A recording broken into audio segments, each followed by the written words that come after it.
પોઈચા નીલકંઠ ધામ ખાતે શ્રાવણોત્સવનો પ્રારંભ પ્રભારી મંત્રીના હસ્તે 5 સખી મંડળોને ₹29.50 લાખની લોન અર્પણ। પોઈચા સ્થિત નીલકંઠ ધામ ખાતે નર્મદા જિલ્લાના પ્રભારી મંત્રી ઈશ્વરસિંહ પટેલના હસ્તે 5 દિવસીય શ્રાવણોત્સવ ખુલ્લો મુકાયો હતો।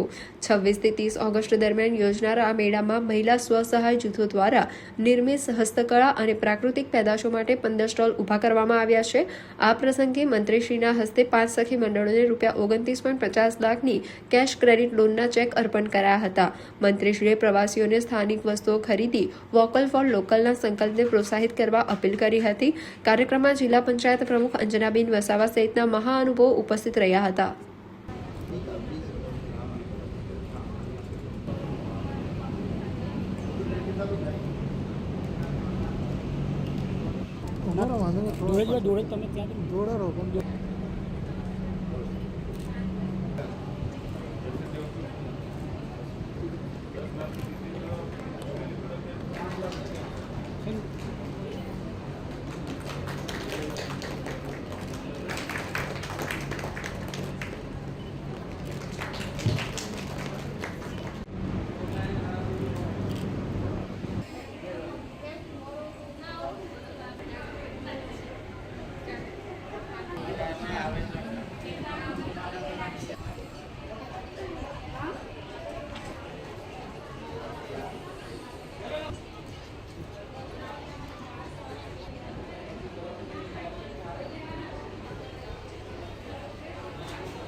हाँ